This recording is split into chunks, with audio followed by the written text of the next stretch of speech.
Nita production. Good morning everyone. Mayam ngasi na majino mine ado hojik ayuki pung nipan rom tare ado ngasi di banoi bani na ichana pina ngasi ma jumda mai de teina bakari na sim ya ba jumda sema do aingonda su khara taibiri aba ado mayam phajabre jengo ado hojik se ngasi gi breakfast su agi mana bi dibya se asina breakfast se sim ya ba ka ado kari semina aba do mayam na jengan jarake mayam jemina si ado mathang ta video ma jenga ja ba ko mayamsidi kanoche raise 20 rupees da ho bune abaka pukha mon big thawe ado raide khara kat khraga adgi si se kanoche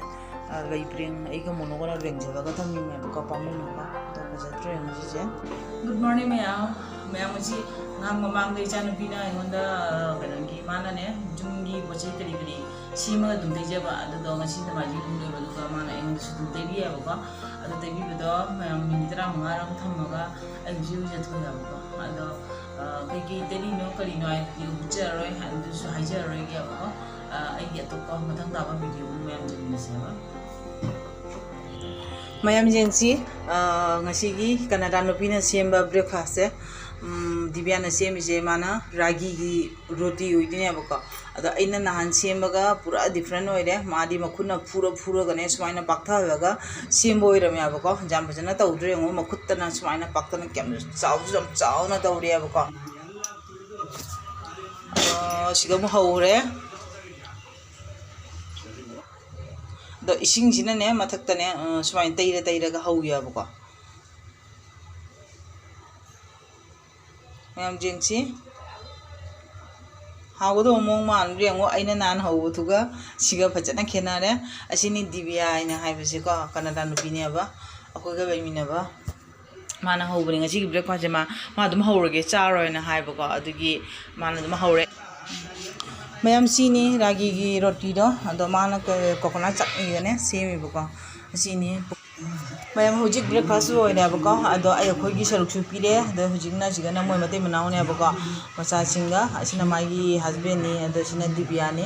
macha no pi were macha no ba moi mari ta ne ba mayam hojik na breakfast chaba wore ado no majing ore ga su akhoi ai ga dibya ga gi thabak se duty off oi de ba ko adum suriya ba ado ai di video edit to wore ga kona su ga ne ba ne ado madi puja ga to woina kana tawre thabak su ga got khara ba ko Subscribe and like. Thank you. Dibya na yung kana support to bihire kana to ore promotion to bihire. Rohiti to ngam dre ngonda.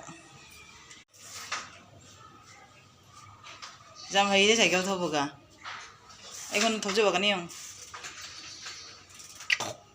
Mayam hoji pung tara tadi to riya ba ko do ai gi thabak su horani breakfast aba boraga dai pung ama makhai rom ai gi thabak se sugani ba ko suru matung da amu baro gi chak mu thong dini ba ko jimu mo pa gi polong ka ba ai na mu makha la chatna ba ru re mayam ado hoji ai gi thabak su ba horage ado mathang gi video mu jeminars mayam mayam ai hoji chainyang thong ba bore adugi video di kaphau dra do hawai se mahi naitek to ba hawai am thonge adugi chanang ga de alu ga ngaure ba ko adugi adugi jen thong ba khara kana lai ya bane ko ngarang nungthang thong bane adugi sigana iromba khara beire mayang ba ga hamna ko de jirumgi tan nama haure mayam sini ngasi barogi chaking jang se jam samna to sala ba ngasi no ajing chu no mani ngoi de no gi smai to ro chasal bane ba mayam ada muk mathang makha ta ba video mayam jengminar si mayam hujik che nung din matam nya ba pung tere makhai ram tare do ngahak pose kitang lo gai thuk pa ko hoji moi siga ganesh thada bagi thauram je hoji all oi dre ba nung magi ama ani to thada ya bane ko ngasi su ganesh thada bai da bangta mayam buno mongne kana to re jagoi ga sana ve re me siga nupa macha mayam ama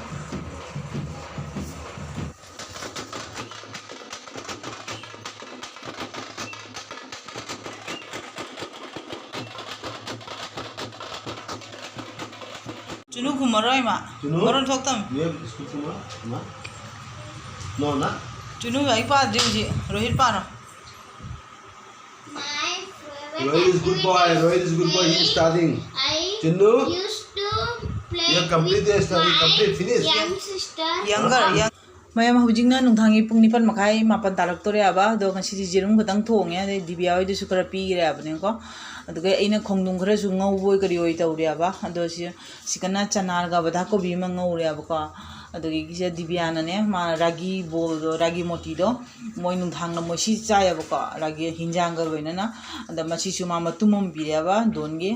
khomo pagi adugi sigana kano ne aba ok angoba sigana ok athong mane aba moi di athong mo oi re aba ko sa da angoba ma dum chai aba ko aduni mayam ngasi gi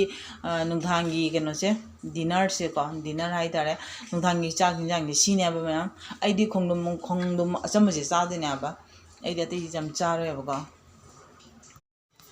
no mayam hojik chaba horage chaba video gari haba horage aba ko ado next ta fajaba video puna ba ke ado ngasi gi video se matang siga vision aba tawrage aba ko ado ano vision ichini now sing aigi video se jingbi ba taragadi mayam subscribe to biro mo like to view aduga fajaba comment ji dum biro aba ko